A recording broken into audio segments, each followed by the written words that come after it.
Hello everyone, and welcome to another unit review. But hey, we're not reviewing a Japanese character this time. We are reviewing a global character, and the reason is because I've been asked, are you intending to do more global-based videos? And yes, I am. Here's one. I also have another video in the work that I am planning on releasing soon.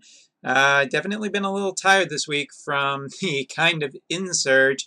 Thank you to all my new subscribers as well, so here's another video for you. And I have been waiting for a long time to kind of see what the global units would look like in a 7-star. The global exclusives, that is. I've always been a fan of the exclusive units that Global has gotten. Both Fravia and Olive are two units that I actually really like and would really like to add to my collection here on the Japanese side. And it's even made me a few times try to make a global account, but RNG has never been that kind to me on the global side, so if I can't get something that is completely, unique to everything I already have on the Japanese side, it's kind of hard for me to, play the global side just because it's like rebuilding from the start.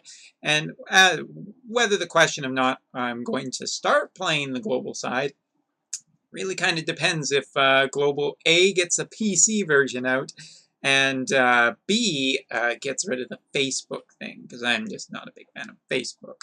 Now, with that being said, and then having already annoyed all the Facebook people out there who like Facebook, let's actually talk about the unit. Now, I can't show her off. That's not what these reviews are going to be about. They're mainly going to be taking a little bit of a look-see into just, what does Olive 7-star look like, and how long do I think it's going to be really good? And thankfully, I think Olive is actually a very good 7-star kit for the first group of 7-star kits. Olive I found always very interesting in the amount of damage she can do. Obviously, she is meant to be kind of a finisher slash high damage dealer, and I totally get that. I've never gotten to use her, but I've heard of Evil Laughter quite often speaking about how much he enjoys her. So, yeah, let's get some music going. So Olive's stats are actually pretty nice. Base attack of 199 with an extra 65 points put in. It's 5 points base attack lower than CG Hayu, and that is going to be something that's probably going to put a little bit of a expiration date on how long Olive will be able to really possibly even control the damage meta out of all of the 7-stars, including Orlando. I think that Olive will be able to do a lot of damage, especially when she is chained with into probably her stronger attacks, including one attack that we're going to talk about in a bit. But 199 base attack is pretty good. In terms of the true dual hand units that will come in the future, it falls short. You're looking at CG Hayu, Sephiroth, as well as a couple of others, namely Satan, that have somewhere around the 204, 206, including Cloud, who also has a 204 base.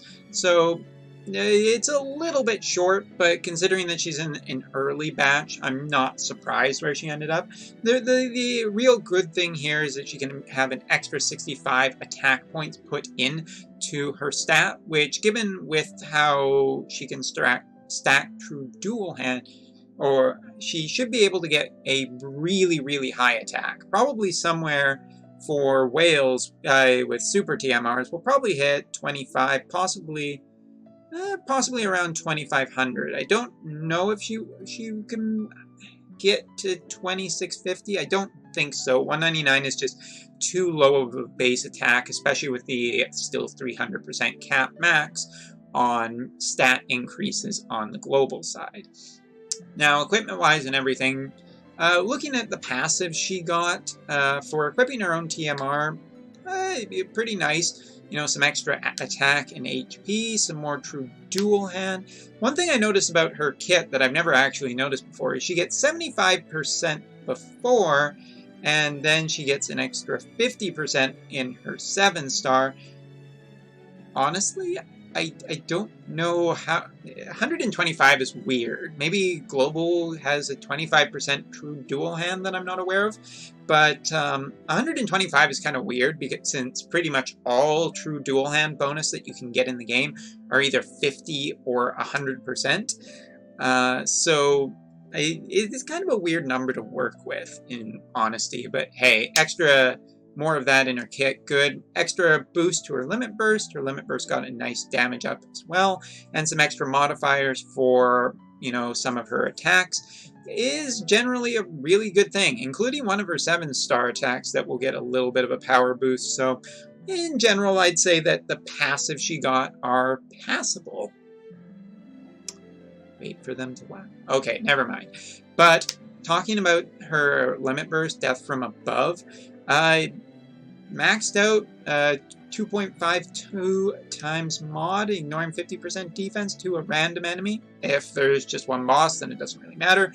But honestly, looks like a fairly strong limit burst, considering that she probably can reach pretty high attack. The only real question is if she can really out-damage just having chainers, and from all of my experiences, you know, being chained into is nice with a chain finisher, but by themselves, they usually can't do quite as well. No, they just can't do as much. Looking at how much damage some chainers can do it's kind of staggering just how important chaining it really is. But looking at her 3 new attacks that she gets in her 7-star, Empowering Shot, which just looks pretty darn strong with it. You know, an extra attack increase of 150% to the caster, that's just a really strong buff. And also some extra Machine Killer too. We'll talk about the Machine Killer thing in a second. Vanguard Force, increase limit burst gauge to all allies except caster and auto revive on the caster. Now this Vanguard Force, I wanted to call it Vanguard Guard, that would be a great name. Vanguard Force is actually a really great pairing ability for her 2nd cooldown ability. It's kind of a shame that Vanguard Force isn't usable 1 turn before isn't a little, well, I guess it doesn't matter too much since they're available turn 1. That's fine, but it works really nice with Immolation Blast, since Immolation Blast basically will kill her for an incredibly high amount of damage and a 70% debuff to enemies. Not only that, but decreasing fire and lightning resistance for 100% for 3 turns. I'm really curious about what equipment Olive has on the global side, whether there's a really good lightning or fire-based gun. I know one on the JP side that is not true dual hand, so I'm kind of curious what she actually has for her, like, she has Sparky, right? Oh, Sparky has lightning on it. Oh, then should be fine. Olive should basically pretty well be able to kill Omega fairly easily in a 7-star max form with a really nice build. Since Omega is pretty weak to lightning, the only thing you'll have to worry about on Olive is some fire resistance. But Immolation Blast is really a incredibly strong attack for not really having that much of a cost to her. So long as she uses Vanguard Force beforehand, which also does something for the party, Immolation Blast just seems like a really, really strong attack. Now, do I think she's going to out-damage CG Hayu? Not a chance. Hayu's limit burst is ridiculous. But the fact is, with her own TMR is a really nice benefit for her, and just because of the element and the fact that she can get such a big thunder debuff in her kit now, 120 attack on her weapon will be probably one of the more limiting things about Olive.